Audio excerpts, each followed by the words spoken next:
हाय नमस्कार सर्वांना, सर्व यूट्यूब फॅमिलीला गुड मॉर्निंग. तर मित्रांनो बघा, एखाद्या व्यक्तीला किती राग असतोय आणि ती किती दिवसाचा राग असा जपून ठेवते ते, तर तुम्हाला तेच मी आजच्या व्हिडिओमध्ये तुम्हाला सांगतोय. तर मला असं वाटतंय माणसाने राग खरंच जास्त करू नये, किंवा मग आपल्या घरातला असो, बाहेरचा असो, मग कुठलं शेजारचं पाजारचं गावातलं कुठलं पै पाहुण्यातलं असू द्या, राग इतका बरा नाही. तर एका व्यक्तीनं असा काय राग धरला तुम्हाला सांगतो. गेल्या 6 वर्षात त्यानं राग धरला होता आणि त्यानं ह्या महिन्यात डायरेक्ट खूनच केला. म्हणजे त्या व्यक्तीला संपवूनच टाकलं. तर ती व्यक्ती आहे बघा, दाऊद शेख. मुंबईमध्ये राहत होता आणि त्याची प्रियसी यशस्वी शिंदे, तुम्ही काही माध्यमातून काही बातम्यामधनं वगैरे तुम्ही बघितलं असेल.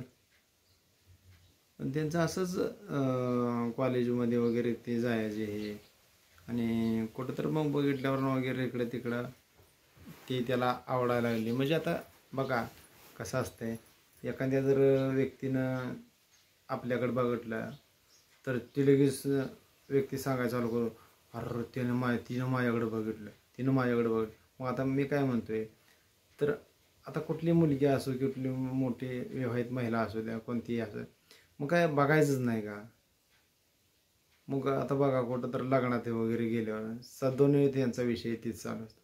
एखाद्या मुलीनं कुठं तर बघितलं घरी गावात, असं कुठं तर कट्ट्यावर बसायचं म्हणाय, हिनं माझ्याकडे बघितलं, ती माझ्याकडे बघत होती, मी नंबरच मागणार होतो, असंच करणार होतो, सारखं विषय हेच चालू. मग असं कुठं तर बघा त्या यशस्वी शिंदेनं कुठंतरी येता जाता थोडंफार बघितलं असेल, बाबा तिला वाटलं असेल की आपल्याच गल्लीतला मुलगा आहे किंवा आपल्याच चाळीतला आहे, असं तिला वाटलं. मग त्याच्यामुळे असं येता जाता माणूस बघतेच ना. मग त्याला वाटलं काय की माझ्यावर आता प्रेमच करायला लागली हे ते. तर त्यानं डायरेक्ट एक दिवशी विचारायला सुरुवात केली, यशस्वी तू मला आवडते असं तसं हे.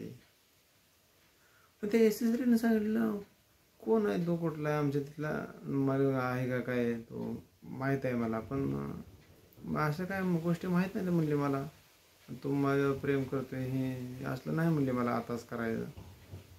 आणि ती म्हणला मला काही माहीत नाही, तो माझी नाही ना, मग कोणाचीच नाही. मग ती इंदोरकर महाराज जसं सांगतात तसे याचं प्रकरण चालू झालं. माझ्या हृदयात आहे, तू माझ्या हित आहे, तू माझ्या तिथं आहे. मग असं सारखं म्हणायला लागल्यावर ना तिनं काय केलं, आपल्या आईबापाला येऊन सांगितलं, हे असा असा दाऊद शेख मला त्रास द्यायला लागला आहे आणि बघा. मग त्या यशस्वीच्या वडिलांनी काय केलं, मग ते म्हणला अरे असं करतोय तसं करतोय. त्याला त्या मुलाला विचारलं तर नाही म्हणला, काका ही माझी बहिणी आहे, नासन तसन, मी बहीणच मानतोय नासन. तर बघा आता काही मुलं अशी आहेत बघा, बहिणीचं नाव करते ते आणि बहिणी या नावाखाली यांचं प्रेम प्रकरण असं चालू असते. तर असं माणसानं करायला नाही पाहिजे. तर बऱ्याच ठिकाणी असं असतंच. कुठं विचारलं का ही कोण होता, रेल्वे स्टेशनला असू द्या. आता ताजं उदाहरण सांगतो तुम्हाला. मी एकदा रेल्वे आमच्या बहिणी या गावाला चाललो होतो, आपण दोघंच चाललो होतो, बरोबर आहे. तर तिथं एक मुलगी आणि मुलगा बसला होता, बोलत होते वगैरे हे, आणि ते आमच्यासमोर एकमेकाला नंबर वगैरे मागत होते हे. आणि तिथं एक शेजारला आजी बसली, ते मग ती आजीनं ग बसून का, त्या आजी म्हणली बाई ती कोण आहे का, तर ती म्हणली माझा मावस भाऊ आहे. म्हणली आम्ही दोघं मिळून आले कोल्हापूरवरनं. मग ती मुलगी जी होती ते आमच्यासोबत तिकडे येणार होते आणि ती मुलगा जो होता ते पंढरपूरला जाणार होता असा. तर ती एकमेकाचा नंबर घेऊन गेली आणि तिने सांगितलं माझा मावस भाऊ आहे म्हणून सांगितलं. तर असंच ती म्हणला, ती मी बहीण म्हणतोय म्हणला, आणि मी असं कशाला करतोय तसं कशाला करतोय. मग त्याने एकदा दोनदा समजून सांगितलं तरी पण त्यानं काय ऐकलं नाही. मग ऐकलं नाही, परत परत सारखा तिला त्रास द्यायला लागला यशस्वीला. मग ह्या दाऊद शेखवर परत ना यशस्वीच्या वडिलांना केसच टाकली. केस टाकल्यावर मग ती दाऊद शेख जवळजवळ 5 वर्ष आतच होता. आत होतं. मग ह्याकडे परत तुम्हाला सांगतो की कसा बसा ह्या महिन्यात सुटला आणि परत त्यानं चालू केलं. नाही, ह्या महिन्यात नाही सुटला, पाठीमागे 1-2-3 महिन्याखाली सुटला होता. मग परत अजून ह्यानं त्याच मुलीला बघायचं चालू केलं, तिला कॉल करणे हे ते. मग त्यानं सांगितलं मी अजून पण तुझ्यावर प्रेम करतोय असं तसं. मग त्यावेळेस जेलमध्ये टाकले त्यावेळेस त्याला लय राग आला होता. इतका राग आला होता ना, आता मला हिचा काय नरडीचा घोटच घ्यावा काय असं त्याला वाटायला लागलं. मग हे जेलमध्ये बसून बसून बसून हे इतका बिरमिड झाला होता. पण त्याच्या मनात असं आलं नाही की आपण जर हिचा मर्डर वगैरे केला तर आपला आयुष्य उद्ध्वस्त होईल. ही याला काहीच वाटलं नाही. मग आता ह्यानं काय केलं, ह्या 2 महिन्यापासून सारखं फोन करणे हे कोणाकडे तर नंबर घेऊन ह्यानं चालू केलं. ती पण ह्याच्या प्रेमात पडली. मग एक दिवशी असंच त्यानं बाहेर कुठं तर बोलवली आणि यशस्वीने तिच्या घरी सांगितलं की मी कामावरती चालली आहे. आणि यशस्वी एक कॉल सेंटरमध्ये काम करत होती मुंबईमध्ये. आणि यशस्वी म्हणली मी जाते माझ्या कामावर चालली आहे म्हणून सांगून. मग तिकडे गेल्यानंतर मग दाऊद शेखनं काय केलं, जे काय आहे ती त्याच्या इच्छा वगैरे पूर्ण केल्या आणि स्टार्टला तिचं शिर धणं वेगळं केलं.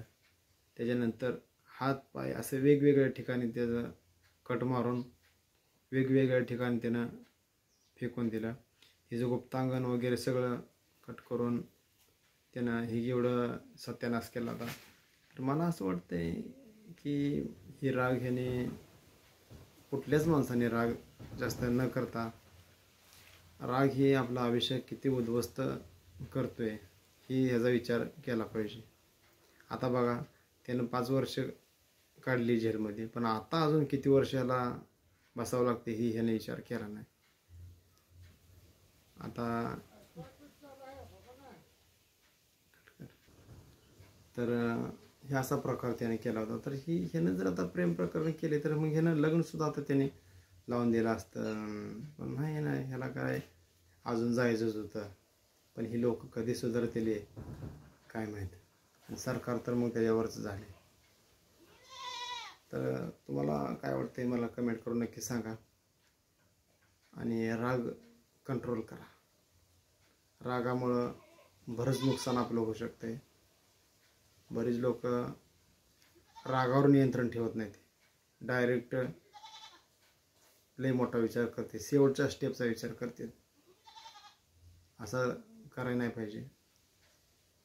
तर मी माझ्या यूट्यूब फॅमिलीमधल्या माझ्या बहिणींना सांगतोय, माझी यूट्यूब फॅमिली म्हणजे अशी आहे की माझ्या यूट्यूब फॅमिलीवर जास्त करून माझ्या बहिणी जास्त आहेत, पुरुषापेक्षा माझ्या बहिणी जास्त आहेत. तर त्या बहिणींना पण मी सांगतोय की तुम्हीसुद्धा आपल्या आईबापाचं ऐकलं पाहिजे आणि जास्तीत जास्त आईचं जास्त ऐकलं पाहिजे. तर तुम्हाला काय प्रत्येक गोष्टीमध्ये काय बाप सहकार्य करू शकत नाही. तुम्ही आई जास्त जवळ असताय तर तुम्ही आईचं जास्त ऐकलं पाहिजे. आणि अशा गोष्टीला बळी पडले नाही पाहिजे की ह्यानं बोलवलं आणि तुम्ही सांगायचं मी कामावरच जाणार आणि असंच तसंच. तर सांगितलं पाहिजे की मग तुमच्यावर काय तर तोडगा काढतील, हे करतील आणि तुमचं लग्न वगैरे लावून देतील. चला मित्रांनो, तुम्हाला हा व्हिडिओ कसा वाटला कमेंट करून नक्की सांगा. Bye bye.